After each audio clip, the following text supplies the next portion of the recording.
मां काली के पवित्र पावन भवन के इस परिसर में श्री राम हनुमान सेवा दल के व्यासपीठ पे विराजमान आचार्य पंडित जी आशीष भट्ट जी, पंडाल में मौजूद सभी श्री राम भक्त, आओ जोर से जय घोष करें। जयकारे वीर बजरंगी। सबसे पहले श्री राम हनुमान सेवा दल के सभी सेवादारों को, शिवसेना हिंदुस्तान के सभी नेताओं कार्यकर्ताओं को, श्री राम हनुमान सेवा दल के सभी सहयोगियों को, सनातन धर्म प्रेमियों को इस बात की बहुत बधाई शुभकामनाएं कि 4 मार्च 2025 दिन मंगलवार को जो पटियाला में इस मां काली के भवन में एक विशाल सफल आयोजन किया गया, उसमें आप सबका बहुत सहयोग रहा, बहुत मेहनत रही। आप सब उसके लिए बधाई के पात्र हो। मैं श्री राम हनुमान सेवा दल के ओर से आप सबको बहुत बहुत बधाई और शुभकामनाएं देता हूं, क्योंकि इस प्रकार का आयोजन आप सबके सहयोग के बिना असंभव है।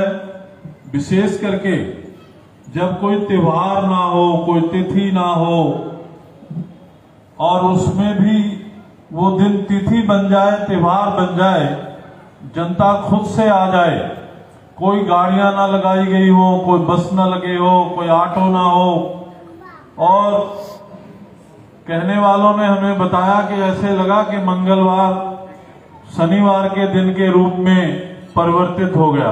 इतने भक्तों की भीड़ आई कि ऐसे लग रहा था कि जैसे शनिवार का दिन हो।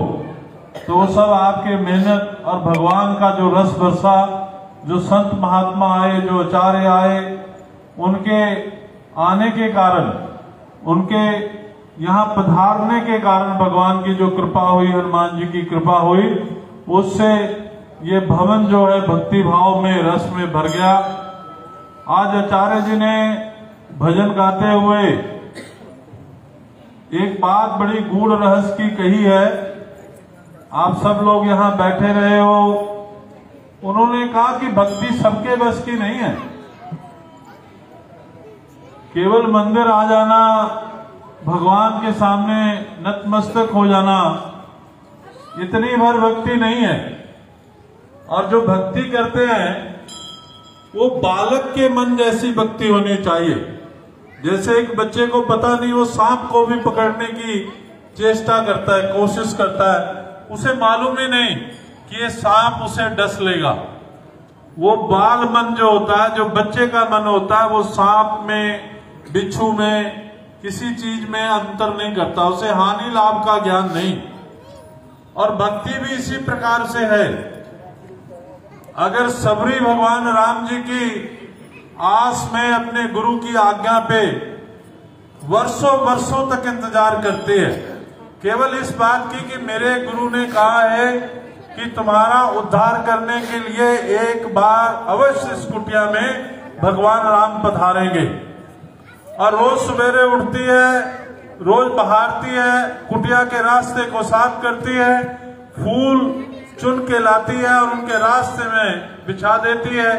और जो मंत्र जानते हैं, जो संत हैं, वो उसके इस कार्य को पागलपन समझते हैं कि वर्षों से ऐसा कर रही है और राम आएंगे नहीं आएंगे कुछ जानकारी नहीं। पर उसका अपने गुरु की आज्ञा पे अटूट विश्वास है कि मेरे गुरु ने कहा है कि भगवान राम इस आश्रम में जरूर पधारेंगे। और उसी उम्मीद में वो रास्ता साफ करती है, पानी का छिड़काव करती है।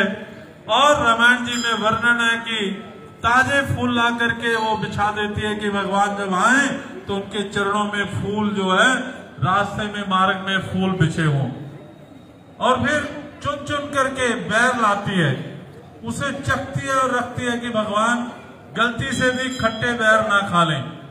अब कोई बुद्धिमान होगा, जो मंत्र जानते होंगे, वो कहेंगे भगवान को सुंचा फल, बिल्कुल सूचा फल लगना चाहिए, जूठा नहीं होना चाहिए। और सबरी जो है अपने भक्ति भाव में, जो बाल मन की भक्ति है, उस भक्ति के तहत उसे चख कर देखती है। और जिन्होंने रामायण जी को पढ़ा है उन्हें मालूम होगा कि भगवान राम तो उस फल को स्वीकार कर लेते हैं।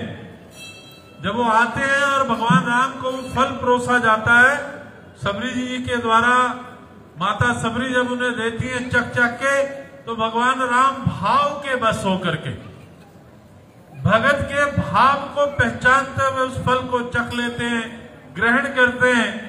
लेकिन भगवान की माया है, संसार को बताने के लिए उनके भाई लक्ष्मण उस फल को इस भाव से देखते हैं कि हमें जूठे बैर खिला रही है, और वो बैर को फेंक देते हैं, जो द्रोणागिरी पे जाकर के वो संजीवनी बूटी का रूप लेता है। अब भगवान राम ने कह दिया कि लक्ष्मण तुम्हें ये फल खाना ही होगा, और वो खाए।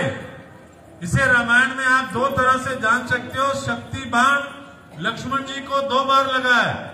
एक बार मेघनाद ने मारा जब वो संजीवनी बूटी खा करके जीवित हुए, और दूसरी बार रावण से युद्ध के दौरान जब शक्तिबाण लगा तो भगवान राम ने शपथ दे दी उस शक्तिबाण को कि हम धर्म से युद्ध कर रहे हो, धर्म के लिए युद्ध कर रहे हो, तो शक्तिबाण इसी समय निष्फल हो जाए, निष्प्रभावी हो जाए। रामायण को आप जितना पढ़ेंगे, और जिस तरह आचार्य जी ने कहा कि भक्ति को करना इतना आसान नहीं है।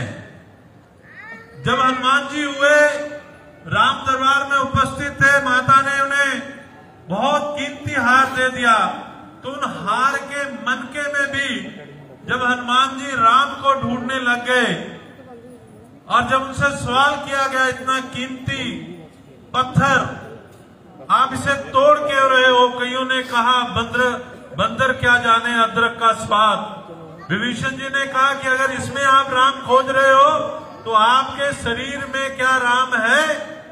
तो हनुमान जी ने बताया कि राम मेरे रोम रोम में रमे हुए हैं। रोम रोम में छाती को फाड़ करके जब उन्होंने दिखाया, कह देते हैं लोग, मैं हनुमान थोड़ी हूं कि मैं परिचय दूं कि छाती फाड़ करके राम को प्रकट करूं।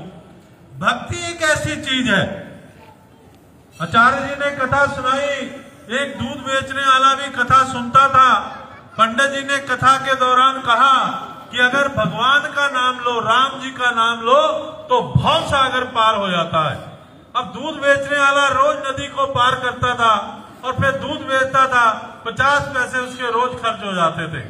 अब उस कथा में उसने सुना कि राम जी का नाम लेने से भव सागर पार हो जाता है। अब उन्होंने कहा भव सागर तो बहुत बड़ा होगा, तो मैं दूध बेचने जाता हूं, मैं राम जी का नाम लूं, दूध बेचाऊंगा, मेरे 50 पैसे बच जाएंगे।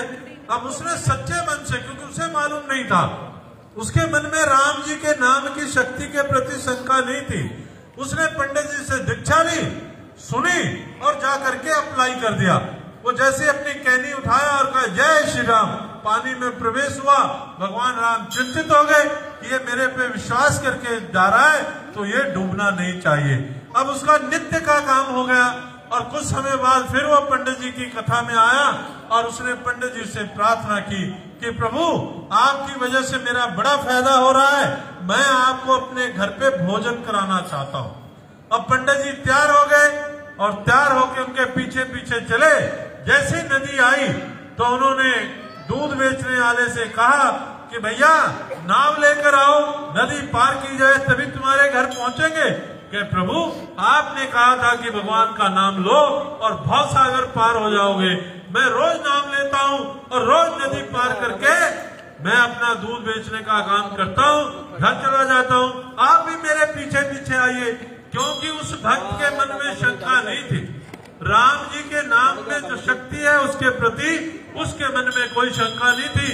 वो पार हो गए। और पंडित जी जो है वो शंका ग्रस्त थे, उन्हें मालूम था, वो अपने बुद्धि से जानते थे, क्योंकि बुद्धि वाले को भगवान नहीं मिलते। जिसे बुद्धि नहीं हो, क्योंकि बच्चे में बुद्धि नहीं होती, वो सांप को पकड़ लेता है, पर जिसमें बुद्धि होगी वो सांप को नहीं पकड़ेगा।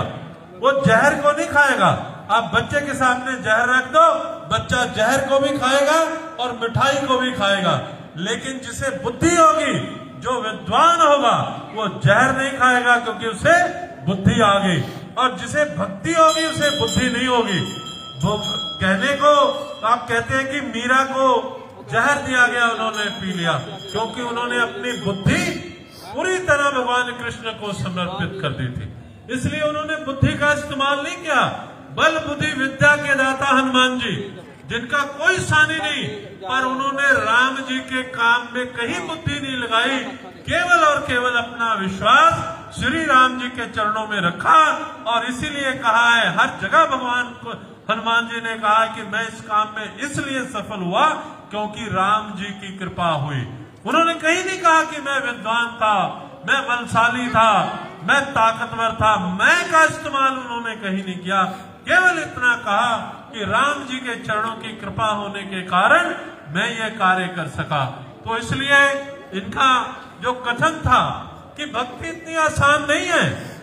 अब सबरी कई सालों तक, कई हजार वर्षों तक राम की तपस्या करती रही, और हम तो 3 शनिवार, 4 शनिवार, 4 मंगलवार आए, हमारा कुछ ठीक ना हो, कोई दर्द ना मिटे, कोई संतान की प्राप्ति ना हो, तो हम 7 वाले मजार पे जाने की जल्दी चाहत रखते हैं।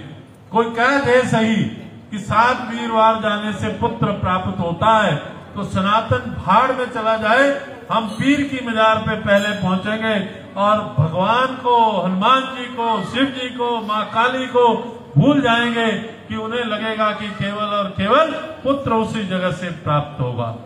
अरे जिस सनातन में पुत्र यष्टि जग करके दशरथ को 4 पुत्र प्राप्त हुए हों, जिस शास्त्र में, जिस सनातन में संगीत में इतना दम हो कि दीवे जला दे और बारिश आ जाए, उस सनातन की आप महिमा क्या कर सकते? सनातन को समझने के लिए धैर्य की जरूरत है। धैर्य है तो फिर शक्ति है। हनुमान जी धैर्यशाली हैं, कभी उन्हें जल्दी क्रोध नहीं आता। बड़े ही निर्भरता के साथ, नरमाई के साथ सनातन की बात भी करते हैं, अपने प्रभु श्री राम की बात करते हैं, उनकी सेवा करते हैं। जब भरत जी ने कहा कि आप राम जी की सेवा के लिए, लक्ष्मण जी के लिए ये बूटी लेके जा रहे हो, तो आओ, मैं आपको राम नाम के जाप से मंत्रित बाण पर बिठा करके अभी छोड़ देता हूं, लंका आप तुरंत पहुंच जाओगे। तो हनुमान जी ने कहा कि ये अपने बल से तो पहुंचाएंगे नहीं, ये राम जी के नाम से मंत्रित बाण पर मुझे पहुंचाएंगे, तो मैं क्यों नहीं राम जी का नाम लेकर के पहुंच जाऊंगा। उन्होंने कहा कि मुझे आवश्यकता नहीं है, मैं राम जी का नाम लेकर के खुद संजीवनी बूटी लेकर के पहुंच जाऊंगा। जब आप अपने बच्चों की उंगली पकड़ करके मंदिर ले जाओगे, अपने पूजा घर में ले जाओगे, अपने शास्त्र का अध्ययन करोगे और अध्ययन कराओगे, तब पता लगेगा। अब पीछे वुमेन डे आ गया, महिला दिवस। अब जिन्होंने महिलाओं का शोषण किया होगा, उन्होंने महिला दिवस पे बड़े बड़े भाषण दिए, बहुत कुछ बोले। जो नशा करते हैं नशे के विरोध में खड़े हो गए, लेकिन उनकी करनी और कथनी में फर्क है। संसार महिला दिवस एक दिन मनाता है, सनातन महिला दिवस रोज मनाता है। साल में 2 बार नवरात्रे आते हैं और दोनों बार माता की पूजा होती है, 9 माताओं की पूजा की जाती है। हमारे सनातन में स्त्रियों का बराबर का अधिकार शिव शक्ति के रूप में दिया गया है। आप शिव को अर्धनारीश्वर के रूप में जानते हो, उनके आधे भाग को नारी के रूप में, आधे भाग को पुरुष के रूप में दिखाया गया है। कई लोग अब पर्यावरण को बचाने की बात करते होंगे, लेकिन सनातन पहले से वृक्षों की पूजा करता है, दरख्तों की पूजा करता है, पेड़ों की पूजा करता है, उसके महत्व को जानता है। पर्यावरण को शुद्ध करने के लिए हमने यज्ञ की पहले से ही इस शास्त्र में, सनातन में विधि है। आपका सनातन साइंस पे आधारित है, साइंस की टेक्नोलॉजी पे आधारित है। इसलिए मंदिर में भी आए, सनातन का भी अध्ययन करें। भगवान राम ने कहा कि जाओ वेद को लेकर के आओ। वो केवल रामायण के माध्यम से जनता को बताना चाहते थे, समाज को संदेश देना चाहते थे कि कई बीमारियों के लिए डॉक्टर का होना भी आवश्यक है। वैद्य सुखेन को इसीलिए बुलाया गया, नहीं तो भगवान थे, उन्हें मंत्र मालूम था। अगर आप रामायण ध्यान से पढ़ें तो जब जख्मी घायल हो जाते थे, मूर्छित हो जाते थे, युद्ध बंद हो जाता था, तो भगवान राम मंत्रों के द्वारा अपने स्पर्श के माध्यम से योद्धाओं को ठीक करने का भी काम करते थे। ये भी श्री रामायण जी में वर्णन है। तो इसलिए ध्यान से मंदिर आए, जिस भी मूर्ति को मत्था टेके उसे ध्यान से देखें। वो मूर्ति आपसे, वो चित्र आपसे कुछ कहने का प्रयास करेगा। इसलिए ध्यान से अपने शास्त्रों का अध्ययन करें, इस जीवन को सही रूप से जीने का प्रयास करें। केवल पैसे के पीछे, केवल ममता के पीछे, केवल और केवल इसी बात में हाय तौबा कि मेरा पैर दुख गया, मेरा सिर दुख गया। क्योंकि जब आप अपने दिमाग को सही भोजन नहीं देते तो फिर दिमाग आपको गलत संदेश देना शुरू कर देता है। जैसे आप अपने पेट को अच्छा भोजन नहीं दोगे, स्वादिष्ट पौष्टिक भोजन नहीं दोगे और दिमाग को अच्छी विचार नहीं दोगे, तो दिमाग आपको गलत संदेश देगा। ये बताने की कोशिश करता रहेगा कि आपके पेट में दर्द हो गया, आपके सिर में दर्द हो गया, क्योंकि विचार ही आपके मन में गलत आ गए। तो विचारों को सही करने का प्रयास करो। आचार, विचार और भोजन जब सही हो जाएंगे तो व्यवस्थाएं भी सही हो जाएंगी, शारीरिक जीवन भी सही हो जाएगा। जब आपके विचार ही गलत हैं तो सारी प्रक्रिया ही गलत हो जाएगी। तो इसी बात के साथ, क्योंकि पिछले मंगलवार को या उससे पीछे कोई सवाल नहीं पूछा गया था, तो वो सवाल, जो प्रश्न हमने कहा था कि जो भी जवाब देंगे उस समय जो महानुभाव होंगे उनसे हम लोग आपको आशीर्वाद और पुरस्कार दिलाएंगे, वो नहीं हो पाया। अगले मंगलवार को जिन्होंने 12 बार सवालों के जवाब दिए उन्हें पुरस्कृत भी किया जाएगा। जिन्होंने सेवा की है उनको भी कुछ ना कुछ हम उनका हौसला बढ़ाने के लिए इनाम जरूर देंगे, उनको सम्मानित करेंगे। अगले मंगलवार सभी लोग आए। और जो प्रश्न है, अगला जो मंगलवार आ रहा है उसमें जो प्रश्न होगा वो प्रश्न यही है कि आप सब लोग जानते हो मीरा की भक्ति को, राधा जी की भक्ति को, तो आप इतना ही बताना है आपको कि मीरा जी को विष का प्याला क्यों दिया गया था। जो विष का प्याला दिया गया था उसका कारण क्या था, और मीरा जी ने उस विष के प्याले को क्या समझ करके ग्रहण किया, और वो ग्रहण करने के बाद मीरा जी का अंत जो था वो क्या हुआ, वो बताने की कोशिश करें। मीरा जी के प्रश्नों का जवाब देने का साहस वही करे जो मीरा जी को पढ़ करके आए, उनके कथन को ध्यान से पढ़े। क्योंकि मीरा बाई जो थी वो भक्ति की प्रकाष्ठा थी, भक्ति की चरम सीमा पे थी। तो उसको समझ करके उसको पढ़ करके आए और जोर से जयकारा लगाएं, जयकारे वीर बजरंगी। अगले मंगलवार फूलों की होली भी है, और आप जैसे जानते हो कि होली बरसाना जी की भी मशहूर है, राधा जी से भी जुड़ी हुई है, और प्रश्न भी मीरा जी से जुड़ा आया है। तो आप ध्यान से पढ़कर आए और बताने का कष्ट करें। जय जय श्री राम।